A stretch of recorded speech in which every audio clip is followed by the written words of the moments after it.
교육학과에 계신 우리 민무원 교수님입니다.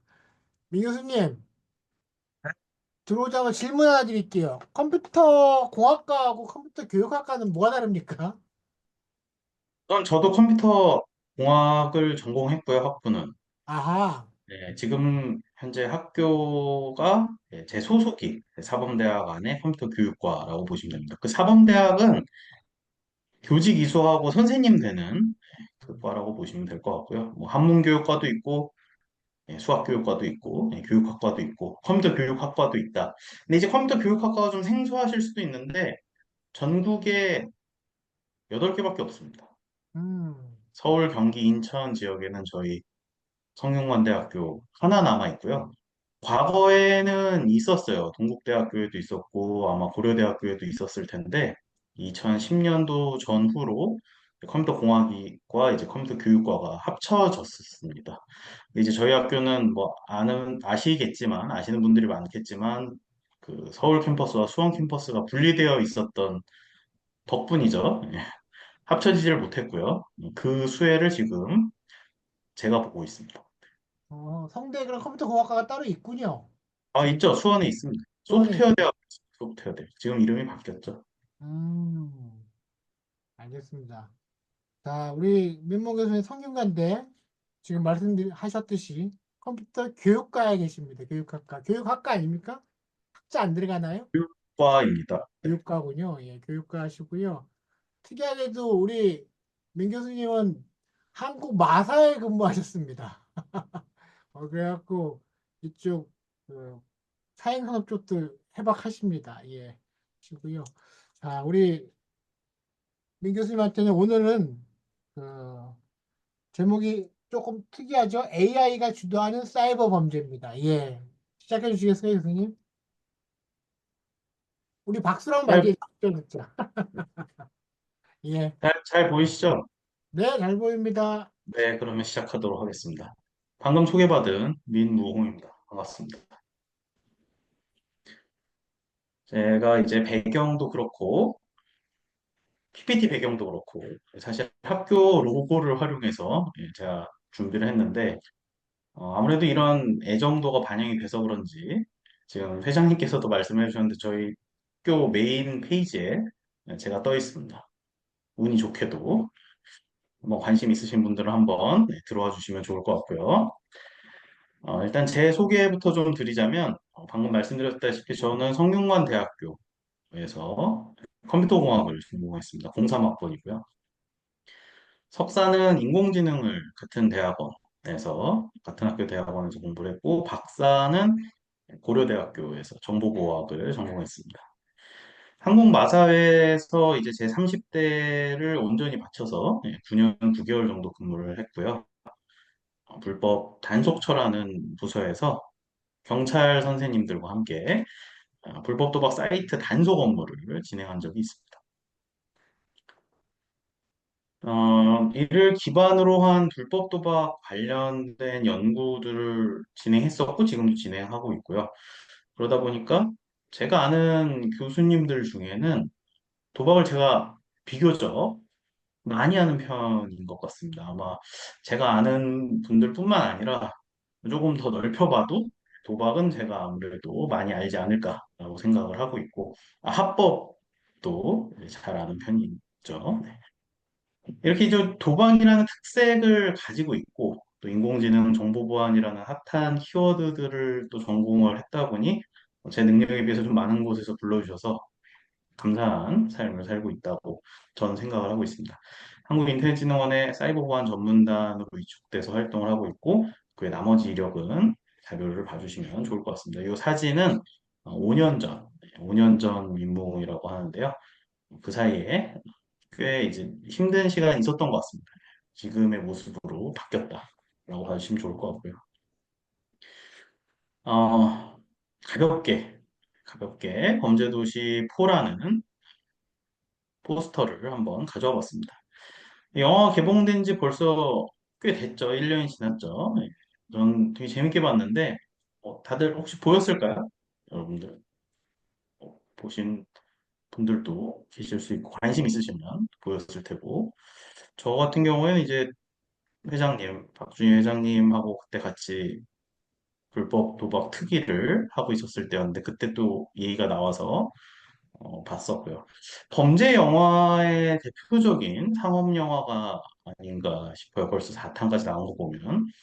개인적으로 이제 불법 도박이 주된 흐름의 키워드다 보니까 제가 챙겨 봤던 것 같은데 이게 좀 거칠고 폭력적이고 좀 무섭죠. 뭐 코믹도 있지만 제 이 영화를 이제 강의 시작하면서 발표를 시작하면서 이제 소개드린 이유는 최근 많은 범죄들이 이렇게 사이버와 연관이고 여기서 이제 불법 사이버 도박이었죠.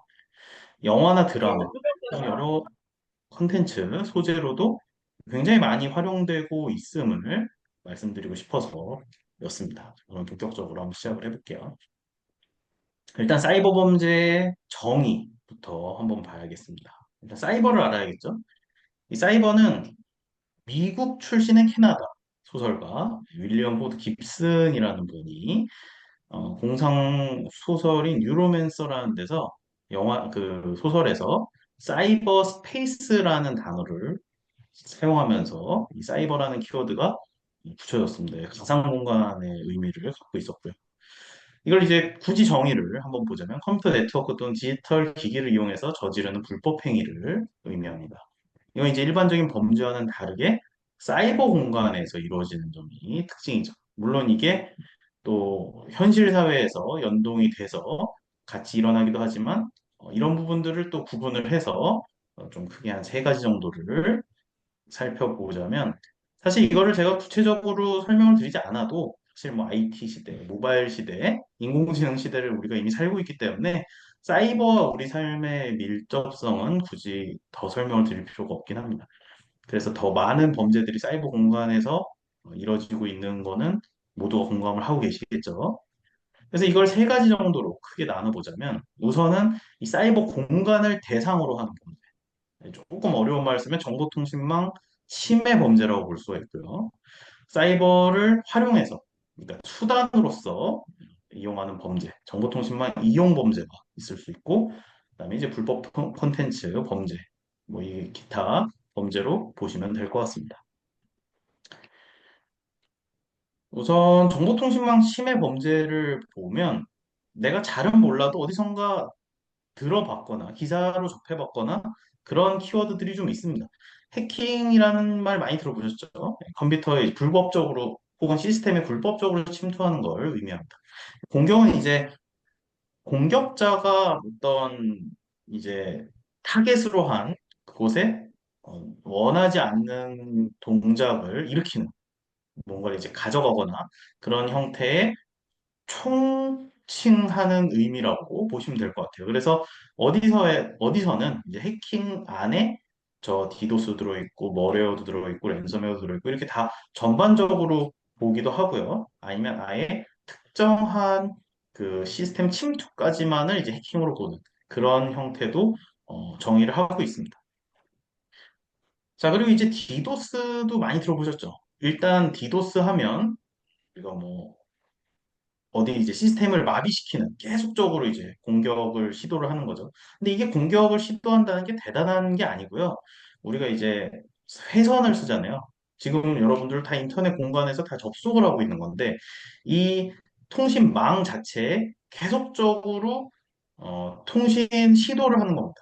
이 트래픽이라고 부르는데 지금 여러분들이 모여 계신 곳에서 뭐 지금은 몇 분 안 계시겠지만 8시가 넘어갔으니까 예를 들어 뭐 수천 명이 지금 같은 공간에서 인터넷을 한다. 그럼 당연히 느려지겠죠. 그럼 이런 디도스와 유사한 게 사실 뭐 티켓팅하는 뭐 추석이나 설 연휴 같을 때 그럴 때 모두가 다 티켓팅에 접속하는 뭐 콘서트를 예매하려고 아이오 콘서트를 보기 위해 뭐 다 티켓팅을 하는 그런 것도 사실은 디도스 공격의 일종이기도 합니다. 사실 근데 그거는 목적이나 의도를 갖고 있는 게 아닌 디도스와 동일한 현상을 보일 뿐이지 공격은 아니죠. 일시적으로 트래픽에 몰리는 현상. 이거를 임의로 만들어냈다 하면 이게 디도스 공격이 되고 이 디도스를 이제 풀어서 얘기를 하면 데니얼 오브 서비스라는 게 도스 공격입니다. 그걸 디스트리뷰티드, 분산 서비스 거부 공격이라고 부르는데요. 데니얼 오브 서비스가 되는 거죠. 그래서 디도스 공격이 되는 거고 이 디스트리뷰티드 쪽에 연관이 되어 있는 키워드가 좀비 PC, 그다음에 본넷 이런 키워드를 활용하게 됩니다. 자, 좀비 PC라 하면 여러분들 컴퓨터가 뭔가 감염돼서 어디론가 트래픽만 쏘는 그런 형태라고 보면 돼요. 그러면 좀비 PC에 만약에 감염이 되면 가만히 있다가 어디인가에 이제 지령을 받고 자 어떤 특정 타겟을 공격해 하면 가만히 있다가 특정 시간이 되면 막 몰려서 공격을 하는 겁니다. 근데 대단한 공격도 아니고 접속 시도만 해도 그 컴퓨터는 완전히 뻗을 수가 있어요. 이런 형태라고 공격이라고 보시면 될 것 같고 자, 이런 거는 사실 불법 도박 업체들끼리도 서로 디도스 공격을 하면서 서비스를 중단시키려고 하기도 합니다. 왜 그럴까요?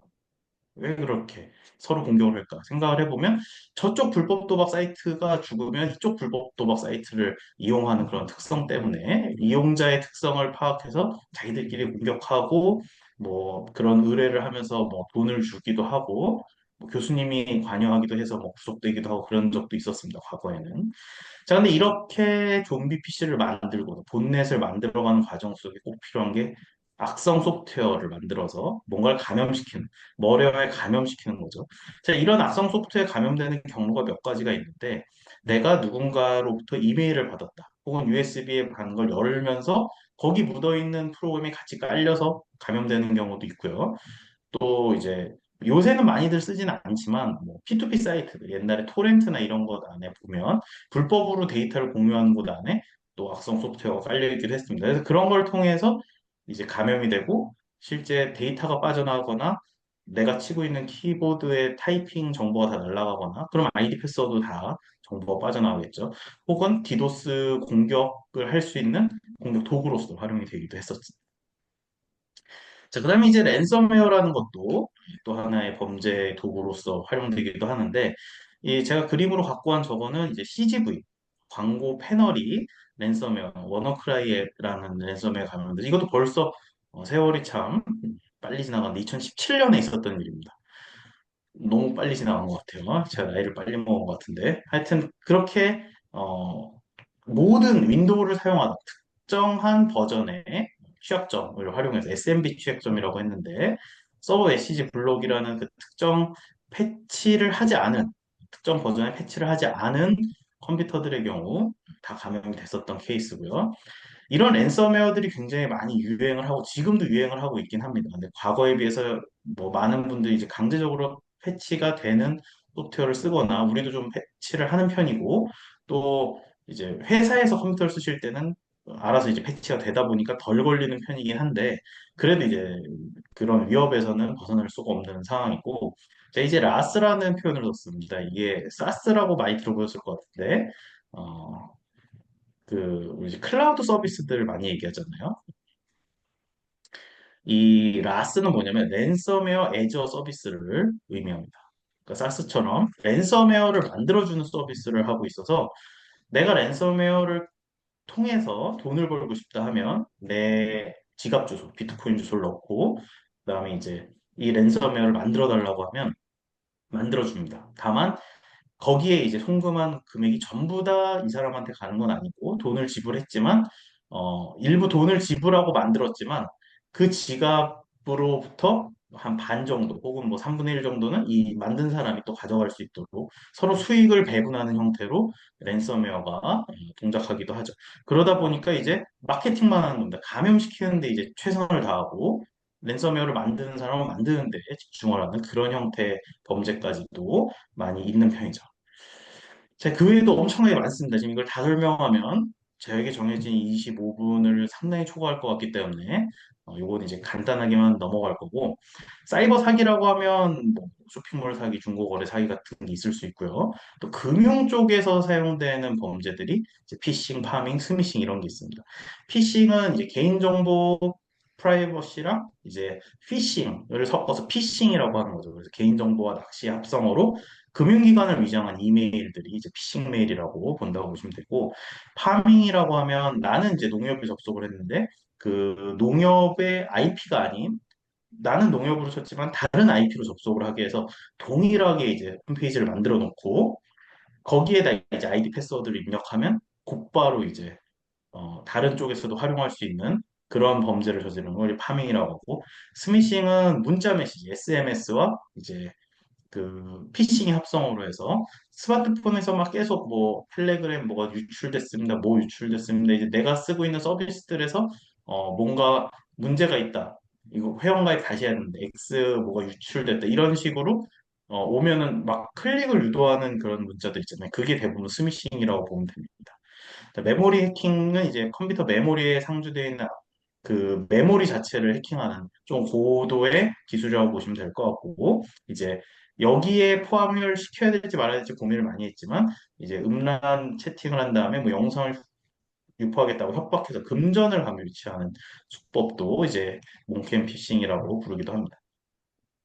신원 도용 같은 경우는 이제 범죄자들이 개인정보를 획득한 다음에 그걸 도용해서 뭐 이것저것 많이 하려고 하는 시도하는 걸 신원 도용이라고 보고 크립토 제킹은 최근 몇 년 사이 유행했지만 이제 암호화폐를 채굴하는데 이제 사용하는 악성 코드를 깔아버려서 이제 계속 그 컴퓨터를 다른 식으로 동작시키는 역할을 하고 또 이제 이런 정보통신망을 이용해서 제가 좀 많이 연구를 하고 있는 도박 쪽 부분야도 이제 불법 도박으로 활용되는 경우도 있기도 합니다. 자, 불법 콘텐츠 범죄는 사이버 저작권 침해부터 시작해서 뭐 개인정보 침해까지를 볼 수 있는데 저작권 침해라 하면 일단 저작권이 있는 뭐 음악, 영화 같은 걸 무단으로 복제하거나 배포하는 걸 의미하고 또 명예훼손이라고 하면 어떤 이제 온라인상에서 뭐 모욕하는 글이나 게시물을 하는 경우도 있고 사이버 스토킹, 괴롭힘 이런 것들은 뭐 소셜 미디어나 이런 곳 안에서 이제 뭐 이렇게 계속 초대하는 거죠. 못 나가게 하고 계속 이제 나쁜 소리 하고 모여서 근데 불법 유해 사이트를 운영하는 경우도 있고 이 안에 이제 불법 도박도 포함이 될 수 있지만 이거는 뭐 어느 컨텐츠로 분류하느냐에 따라서 차이가 있다고 보면 될 것 같고요. 개인정보 침해는 이제 개인정보 자체를 무단으로 수집하거나 유출하거나 이런 행위라고 보시면 될 것 같습니다. 자, 그러다 보니까 굉장히 많은 범죄들이 일어나고 있는데 우리가 이미 상당히 많은 범죄들이 사이버 상에서 일어나는구나라는 부분을 어느 정도 이제 인지를 하게 되는 것 같아요. 예, 뭐 공감을 하실 것 같지만 웬만한 범죄들은 거의 다 사이버를 거치거나 혹은 사이버 상에서 일어나거나 하는 거죠. 그러니까 물리적인 어떤 나쁜 짓을 벌이더라고 하더라도 그 과정 속에 사이버는 무조건은 좀 너무 확대했나요? 제가 사이버 범죄 특위의 장을 맡고 있다 보니까 사이버를 계속 강하게 넣고 있는데 뭐 너무 그렇게까지는 아니고 살짝 사이버가 어찌됐든 발은 담그고 있다 정도까지만 말씀을 드리도록 하겠습니다. 그러다 보니까 사이버를 빼고는 얘기하기가 좀 힘들어요. 많은 범죄들이 사이버를 통해서 이루어지는 거죠. 그러다 보니까 포렌식도 뭐 디지털 포렌식이 되게 중요해졌죠. 예. 원래도 중요한 분야였지만 자, 그래서 제가 조금 가볍게 원래 가볍지 않고 되게 많이 준비를 했지만 말만 가볍게 하도록 하겠습니다. 일단은 사이버라는 단어는 그 깁슨 어르신이 쓴 뉴로맨서라는 소설에서 나왔지만 실제 그 사이버의 정의로 과거를 돌아본다면 어떤 통신 시스템이나 그런 게 나왔을 때부터 봐야 되지 않나. 그러니까 텔레그래프 시대부터 봐야 되지 않나. 라는 해석이 있습니다. 그러다 보니까 최초의 사이버 공격을 이제 1834년에 프랑스에 있었던 이제 프랑스 도둑이 이제 금융시장 정보를 훔치는 그런 형태를 이제 최초의 사이버 공격으로 봤고 그 이후에 이제 벨 전화가 특허가 이제 등록이 됐는데 그걸 이제 회사에 침입을 해서 다른 방향으로 전환시킨 그런 물리적인 공격까지도 이제 또 사이버 공격으로 보고 있습니다. 좀 주의 깊게 봐줘야 될 포인트가 뭐냐면 프리킹이라는 행위가 있는데 이거는 공짜로 전화를 쓰기 위해 원격 통신 시스템을 해킹하는 행위인데요. 사실상 이 프리킥이라는 행위가 뭐 여러 가지 이제 자료를 보시면 나오겠지만 이 스티브 잡스, 애플의 스티브 잡스랑 스티브 워즈니악이라고 이제 같이 일을 했었던 애플을 만들었던 대표적인 그 두 IT 하시는 분들이 실제로 처음에 시도했던 사업 아이템이 이거였습니다. 프리킹 장비. 그래서 같이 장거리 전화를 공짜로 쓸 수 있는 이 프리킹 장비 블루박스라는 걸 만들어서 팔았던 것이 사실상 애플의 시초로 보고 있기도 해요. 애플이 초반에 했던 사업 중에 하나로 보기도 합니다. IT 역사를 같이 하고 있어요. 사이버 범죄라고 하면 좀 그런데 하여튼 이 사이버 이벤트들이 사실은 뭐 여러 가지 이야기들을 함께 하고 있는데 지금 그게 중요한 건 아니니까. 그다음에 이제 비교적 좀 초반, 20세기 초반의 이야기를 하자면 뭐 윤리적 해킹이라는 표현도 좀 쓰긴 하는데 이제 프랑스 전문가가 나치의 데이터 등록부를 해킹을 해서 그때는 이제 펀치카드라는 컴퓨터를 썼던 시절이라 뭐 여기 지금 듣고 계신 분들 대부분 저랑 비슷한 연배라 그런 것까지는 못 보셨을 것 같지만 나치의 펀치카드 기계를 프로그래밍을 다시 해서 정보가 올바르게 등록이 안 되도록 만들어서 이제 나치가 유대인 추적 시도를 못하게 차단하는 데 사용됐던 케이스도 긍정적인 어떻게 보면 해킹이었던 거죠, 당시로. 1962년에는 이제 또 펀치카드 얘기인데요. 요것도 비교적 이제 컴퓨터 네트워크에 사이버 공격이 있었던 케이스다 보니까 현대적 사이버 범죄의 이제 시작을 알리는 중요한 사건이 1962년에 있었고, 그다음에 이제 컴퓨터 바이러스 어떻게 보면은 컴퓨터 바이러스는 아니지만 최초의 바이러스를 이제 1971년에 크리퍼 바이러스라는 것이 나왔다라고 이야기를 하고 있습니다. 이건 이제 자가 복제 프로그램이 형태를 띠고 있어서 향후에 이런 형태의 모양을 띠면서 계속적으로 바이러스가 발전을 해왔죠. 그다음에 이제 뭐 박물관에도 전시될 정도로 굉장히 큰 일을 벌였던 모리스 웜이라는 아저씨가 웜이라는 걸 만들었습니다. 모리스 웜. 그래서 그때 이제 연구를 하는 사람이었어요. 코넬 대학원생이. 그래서 이 네트워크가 어떻게 하면 규모가 어느 정도 될까라고 생각을 했는데 잘못 그것을 이제 활용한 덕분에 네트워크 자체를 다 망가뜨렸던 케이스라고 보시면 됩니다. 근데 이게 규모 자체가 간단한 게 아니라 웬만한 유수의 대학들, 뭐 스탠퍼드, 프린스턴, 존스 홉킨스, 뭐 그뿐만 아니라 뭐 버클리도 포함해서 나사 같은 기관까지도 네트워크로 연결된 거 다 감염이 됐을 정도로 큰일을 벌이신 분이 있었고요. 최초의 이제 랜섬웨어는 사실 에이즈 트로이라고 하는 건데, 이거 이제 WHO 에이즈 컨퍼런스 참석자에게 이제 아예 감염된 디스크를 배포하면서 이제 랜섬웨어 형태를 띈 성 코드가 이때 이제 범죄로 활용이 됐었다라고 좀 설명을 드릴 수 있겠네요. 자, 그럼 이제 인공지능에 대한 이야기를 좀 드릴 수밖에 없는데, 아무래도 이제 AI 얘기를 이제 시작합니다. 오늘 이제 집에 다 가신 것 같습니다. AI는 사실 1950년대부터 사용된 키워드입니다. 존 메카시라는 교수가 다트머스 학회에서 인공지능이라는 용어를 사용을 했고, 그다음부터 이제 인공지능이 계속 발전해 왔는데, 이게 뭐 세 번의 어떤 파도가 쳤다 이런 표현도 많이 쓸 정도로 인공지능이 당시 나왔을 때도 핫했습니다. 뭐 지금보다 더 핫했을 수도 있어요, 나름. 근데 이제 인공지능을 가지고 뭔가 할 수 있는 게 없으니까 또 한 번 또 떴습니다. 뭐 익스퍼트 날리지라고 해서 개의 컴퓨터 혼자서는 할 수가 없으니 전문가가 좀 끼면 도울 수 있겠다. 그래서 익스퍼트 널리지를 활용한 이제 의료 정보에서 또 활용되다가 또 이게 죽어버리고 이런 과정들을 통해서 계속 인기를 끌었다, 안 끌었다 이런 시간을 가졌었는데 우리가 이제 딥러닝이라는 키워드를 좀 많이 접해 보였을 겁니다. 근데 이런 딥러닝이라는 키워드 사실 최초의 아이디어는 1999년에 나왔고 실제로 등장은 이제 2006년에 등장을 했죠. 근데 이 딥러닝이라는 것도 사실은 1940년대 나온 아티피셜 뉴럴 네트워크, ANN이라는 개념의 그 A, 그걸 딥으로 바꾼 겁니다. 그러니까 그 ANN을 층을 쌓아서 딥하게 이거 여러 층을 쌓으면 더 성능이 좋아지지 않을까? 물론 설명은 못하지만. 그래서 딥 뉴럴 네트워크를 딥러닝이라고 부른다고 보시면 돼요. 네. 근데 이게 왜 이때 나왔냐? 라고 보면 과거에 비해서 하드웨어 성능이 좋아지고 옛날에 이제 디스켓 안에도 1메가밖에 안 되는데 엄청나게 비쌌지만 지금은 CD도 안 쓰고 USB 안에 몇십 기가를 넣고 다니는 세상이잖아요. 그러니까 이렇게 하드웨어 성능이 좋아지고 하드웨어 가격이 싸졌기 때문에 나오게 된 겁니다.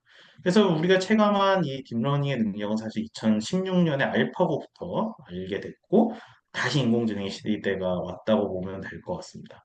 그리고 더 결정적으로 2022년 12월에 오픈 AI가 챗GPT 서비스를 선보이면서 이제 지금의 인공지능 광풍이 불고 있는 거죠.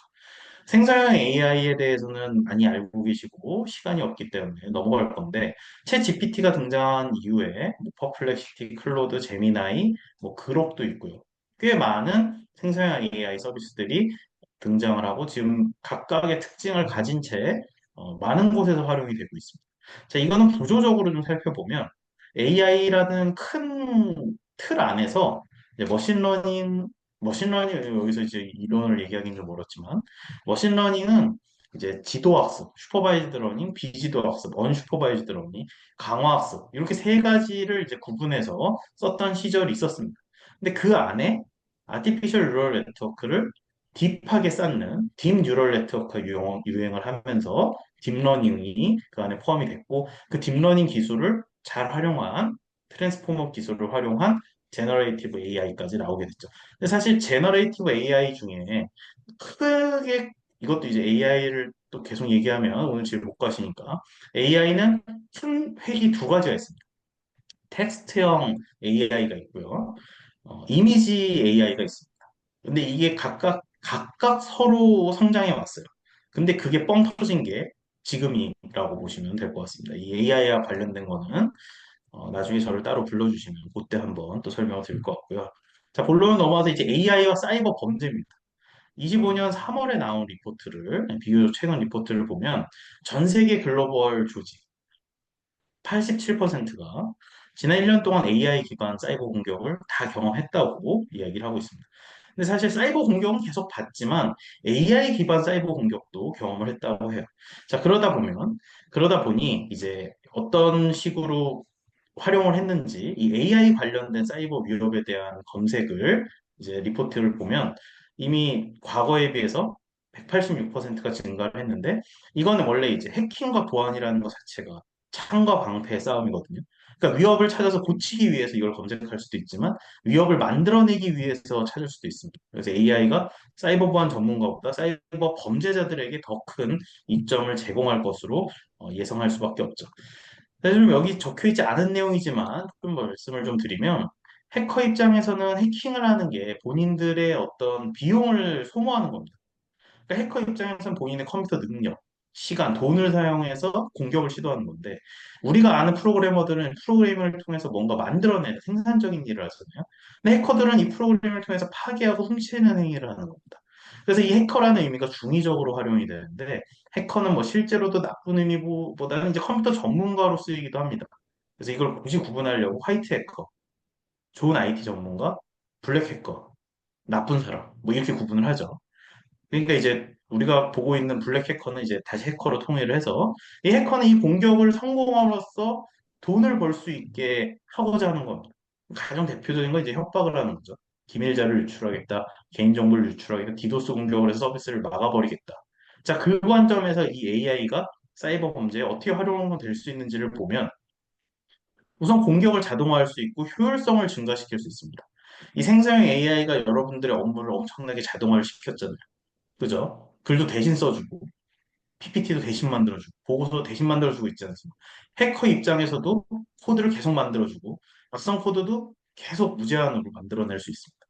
그러다 보니 효율적인 데이터 수집이나 분석도 가능하죠. 일단 데이터를 빼내고 난 다음에 그걸 정리하는데 시간이 오래 걸리지 않아요. 개를 시키면 되니까. 계속적으로 해킹 방법론을 개선하고 진화시킬 수도 있고, 가장 이제 문제가 된다고 저는 보는 게 기술적 장벽을 낮춰서 초보자들마저도 어린 학생들, 공부하는 친구들마저도 해킹할 수 있는 세상이 와버렸습니다. 그러니까 결국 효율을 통해서 공격 시간을 줄일 수 있다 보니까 돈을 적게 투자해도 되는 상황이 온 거고 그러다 보니 AI가 사이버 범죄 주요 도구로 자리 잡을 수 있음을 보여주게 된다고 보시면 될 것 같고요. 자, AI를 활용한 주요 사이버 범죄 유형을 좀 보시면, 뭐, 여러분들이 다 생각하실 수 있는 수준의 AI 기반 피싱 공격이라고 보시면 돼요. 피싱 메일을 보면, 우리가 글을 너무나 잘 써주듯이, 이메일도 잘 써줍니다. 저희 업무를 대신해서. 그렇게 피싱 메일도 써서 옵니다. 저희한테. 그들도 똑같이 쓴다는 거죠. 당연히 딥페이크 문제 계속 나오고 있잖아요. 그렇게 신원 도용도 하려고 하고 AI 관련된 스푸핑, 딥보이스 관련된 부분, 보이스를 만들어내는 거죠. 그다음에 AI를 활용한 머리어는 랜섬웨어 같은 거 계속 말씀을 드렸습니다. 자, 그렇다면 이제부터는 영상을 조금씩 볼 건데, 뭐 1, 2분짜리나 가벼운 영상인데, 보시면서 요즘 이런 식으로 하는구나 정도를 같이 살펴보면 좋을 것 같아요. 음성이 갑자기 크게 나올 수도 있으니까 좀 볼륨을 줄여주시고요.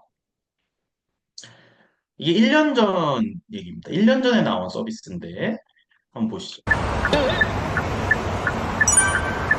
30개의 예시 문장만 녹음하면 내 목소리와 닮은 AI 목소리를 만들어준다고 합니다.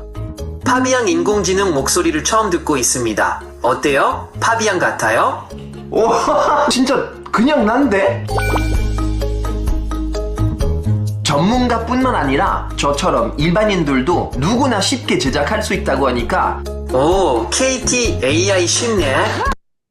자, 이거를 당연히 좋게 지금 이 흐름상 저게 어떻게 얼마나 나쁜 쪽으로까지 쓰일 수 있을까에 대한 상상은 여러분들께 맡기도록 하겠습니다. 좋게 안 쓰겠죠, 당연히.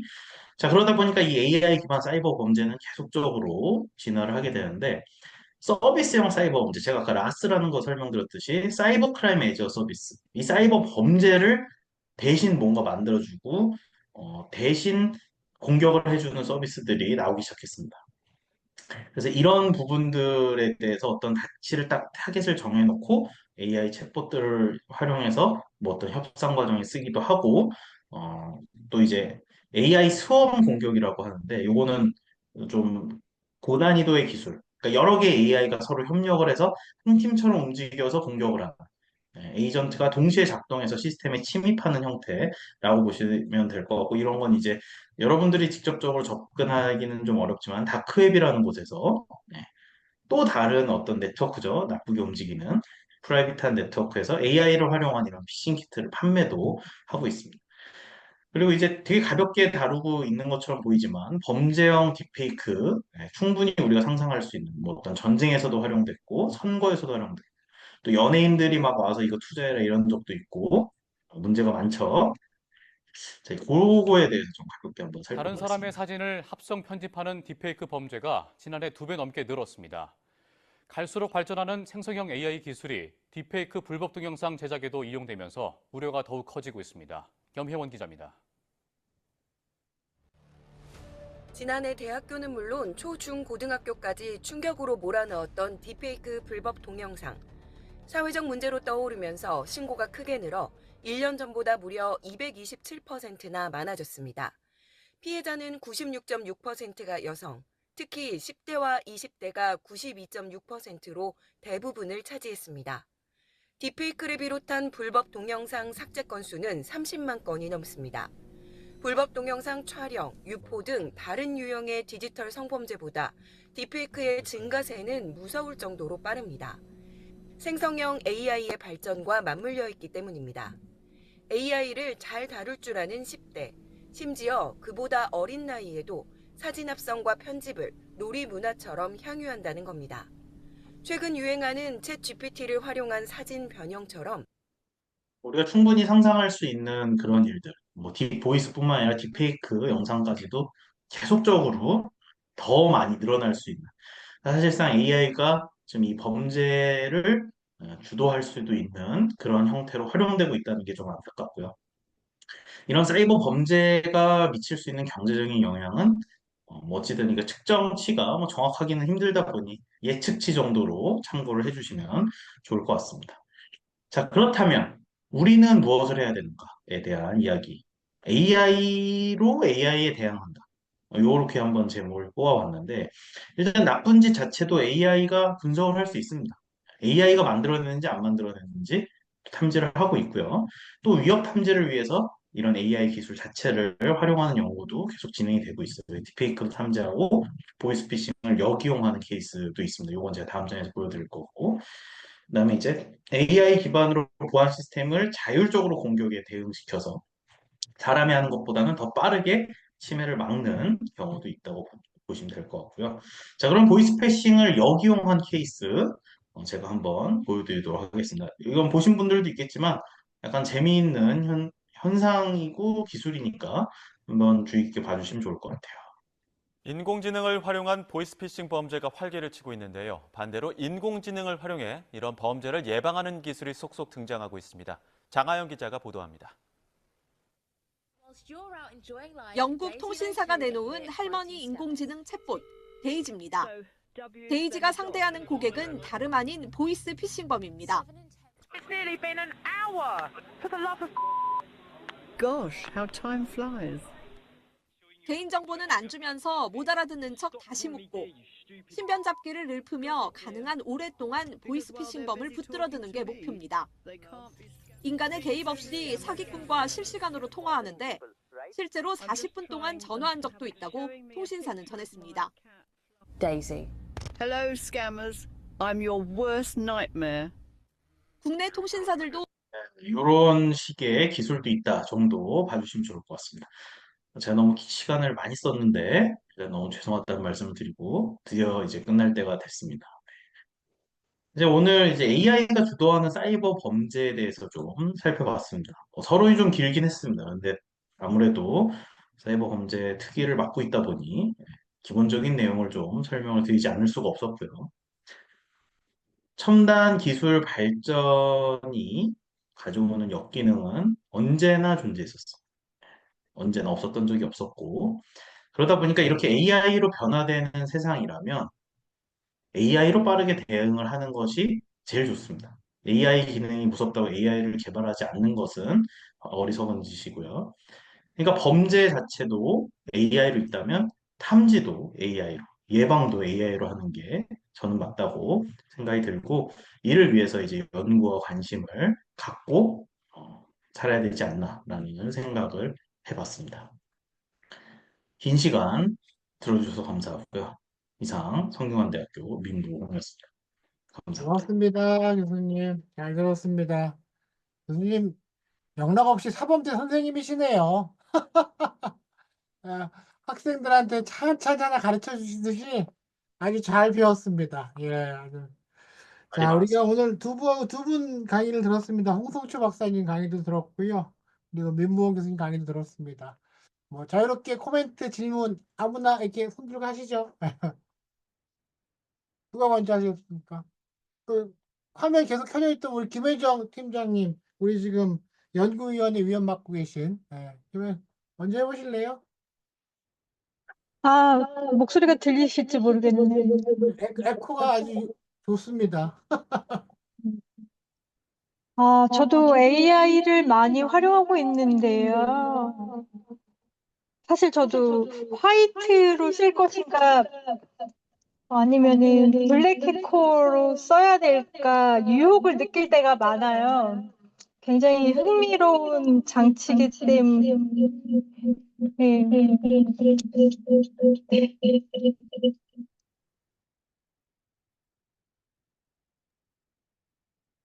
그래서 요즘 제가 관심을 가진 거는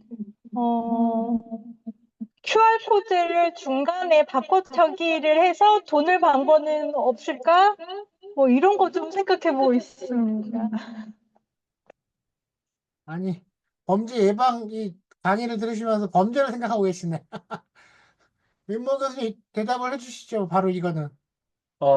많이 배웠습니다. 좋은 인사이트를 주셔서 감사하고요. 네, 그러면 제가 그걸 만들어서 돈을 한번 벌어보도록 하겠습니다. 그게 뭐 어려운 것도 아니고 사실 충분히 하실 수 있는 케이스라고 보고, 문제는 이제 이런 상상들을 뭐 어느 정도 의식이 있고 우리가 다 모여 있는 곳에서 이렇게 얘기를 할 수 있는 반면에 나이가 어린 친구들이나 좀 아직은 이제 미성숙한 친구들 혹은 이제 호기심이 너무 많은 친구들이 단순히 이제 그냥 말로 끝나지 않고 진짜 실행에 옮긴다는 점이 제가 좀 봤을 때는 안타까운 점인데, 그런 범죄들마저도 다 이제 저희는 감내를 해야 되는 상황에 와 있습니다. 그러니까 사이버 범죄의 무서움은 너무 접근성이 쉽다 보니 사실 지금도 이거는 만들 수 있고 누구나 얘기를 듣자마자도 누군가 할 수 있는 그 정도의 난이도라고 보이거든요. 사실 뭐 QR을 만들어줘, 이거는 만들어줘라고 말할 필요도 없이 저희가 만들 수도 있으니까. 그러면 실제로 이렇게도 많이 활용되는데, 어떤 포스터가 이제 인터넷에 올라오면서 QR로 이제 정보를 찍어서 들어오게 만들잖아요. 그 QR을 내가 조작을 해서 내 쪽으로 오게 하는 겁니다. 실제 포스터에도 QR 부분만 따로 붙여놓기도 해요. 자기네들이 이제 인쇄해서 실제 포스터에 그렇게 하면 사람들은 뭐 덧붙여 있는 걸 보고 의심을 하는 게 아니라 뭐 자기네들이 다시 붙였겠지 생각하고 그냥 접속을 합니다. 근데 기존에 있는 거와 똑같이 만들어 놓고 어떤 정보를 입력하게 한다면 실제 회원가입도 일어나지 않지만 정보는 저쪽에 다 넘어갈 수도 있는 충분히 일어날 수 있는 현상이거든요. QR 같은 것들은. 왜냐면 중국에서는 QR을 엄청나게 많이 쓰고 있어서 뭐 어떤 완전히 그 거지도 QR로 돈 받는다고 하잖아요. 근데 우리나라도 상당히 많은 서비스들이 또 이제 오프라인과 온라인을 연결시켜주는 그 형태가 QR로 많이 이루어지고 있거든요, 현재는. 그러다 보니까 사람들, 특히 이제 어르신들은 그게 이제 나쁜 거, 우리도 사실 구분을 못 하는데 QR만 봐서는 의심이라도 할 수 있지만 의심 없이 누르는 경우가 많잖아요. 근데 이제 어르신들이나 어린 학생들은 더 이제 그런 거에 취약해질 수밖에 없는 거죠. 그게 이제 뜰 때마다 혹은 보일 때마다 다 검증을 해볼 수 있는 것도 아니고 자, 이런 거에 대한 고민을 우리가 다 해봐야 되지 않나라는 생각을 해봤습니다. 우리 김나희 박사님이나 김민영 박사님 뭐 특별히 말씀 없으세요? 하실까? 우리 저희 보니까 정은규 변호사님 들어와계시는데 혹시 그 지금 마트 사건 중에 사이버 범죄 쪽은 없으세요? 정은규 변호사님 듣고 계실려나? 예, 저희 그 많이 늦게 들어와 죄송합니다. 저 뭐 아닙니다. 특별히 뭐 사이버 범죄까지는 아니지만 그 무슨 뭐 스팸 문자 뭐 이런 것들을 뭐 하는 그런 쪽이 약간 뭐 비슷한 느낌이 있는 행위가 있긴 한데요. 제가 뭐 AI 관련된 범죄를 다루고 있지는 않습니다. 예. 예, 나중에 관련 사건 맡게 되면 소개 한번 해주십시오. 네네, 알겠습니다. 감사합니다. 우리 지금 미국에서 두 분이 와 계셔요. 지금 이미영 교수님도 계시고 그리고 여러분 오늘 처음 들어오셨는데 최신용 그 교수님이라고 제가 급하게 초대를 했는데 들어오셨습니다. 혹시 최 교수님 화면을 킬 수 있으세요? 죄송합니다. 제가 방금 일어나가지고. 예. 뭐 혹시 코멘트 하실 말씀 있으신가요? 네. 저 AI부터 봤는데요. 너무 좋은 정보와 좋은 지식으로 이렇게 강의해 주셔서 감사합니다. 뭐 한 가지 또 질문 드리고 싶은 게 있는데 보통 이런 그 공격이 대부분 대상이 이런 테크놀로지 잘 모르는 취약계층들, 노인이나 뭐 좀 테크놀로지에 문외하신 분들 그런 사람들 이제 보통 대상으로 이런 사이버 공격이 벌어지는데 그렇게 테크놀로지에 좀 문외한 사람들을 과연 저희가 어떻게 교육을 시키고 또 어떻게 저희가 접근을 해야지 좀 그런 분들이 좀 효율적으로 어떻게 하면 막을 수 있을까 그런 생각이 드네요. 민 교수님 답변이 가능할까요? 제가 드릴 수 있는 답변은 제 전공을 살린 원론적인 답변밖에 없겠지만 교육이죠, 사실. 네. 네. 그 요새 이제 어르신들을 대상으로 한 뭐 이게 영어적인 표현이 맞는지는 모르겠지만 디지털 리터러시 함양 교육들이 많이 일어나고 있습니다.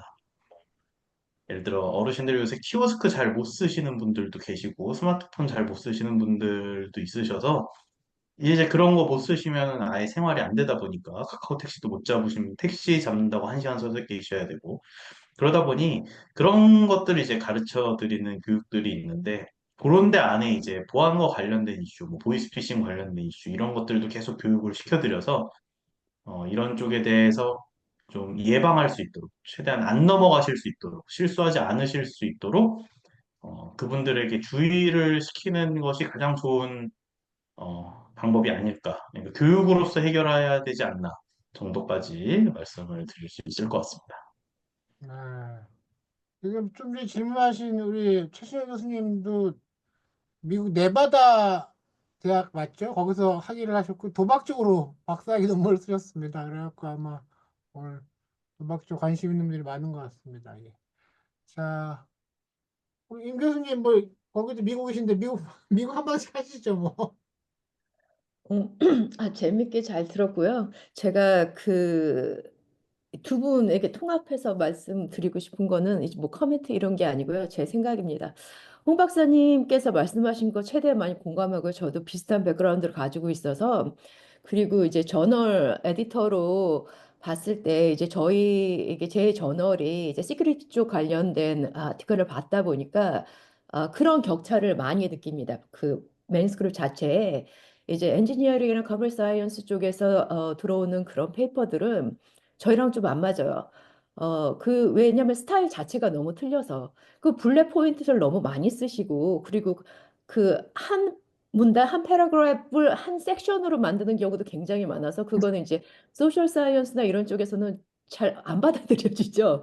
그리고 말씀하셨듯이 이제 그런 쪽에서는 리터렉처 리뷰가 거의 빠져요. 간단하게 인트로에서 다 설명된 다음에 메소드로 가지더라고. 알고리즘이나 이런 거 테스팅하는 거 이거만 얘기가 들어가기 때문에 저희 정서하고는 안 맞습니다. 이게 불필요하죠, 저희한테는. 그거는 이제 저쪽 저널에다 내야 되는 부분이고, 이제 저희 같은 경우는 이제 제 저널 같은 경우는 이게 통합돼서 하다 보니까 그래도 아직까지는 이제 어느 정도 받아들이는 부분이 있는 거는 뭐냐면 이분들이 이제 저희랑 관련된 연구를 했을 때 이제 홍 박사님이랑 마찬가지로 뭐 통합 연구라든가 이렇게 컬래버레이션 해가지고 같이 하는 거를 했을 때는 그래도 이제 저희 쪽에 이제 의견을 반영해서 어느 정도 이론이라든가 이런 걸 얘기하고 나중에 이제 발라스라든가 어떻게 그 애플리케이션을 해야 될지에 대한 얘기가 들어가면 그보다 그 이상의 더 좋은 논문은 없을 거라고 저는 생각을 합니다. 근데 이제 아직까지도 공학 쪽에서는 그쪽의 스타일, 왜냐면 이해하거든요. 저도 컴퓨터 사이언스 전공했기 때문에 이제 라이팅 하는 방법이 완전히 틀려요. 저도 블랙 포인트 많이 쓰고 그랬었거든요. 그때는.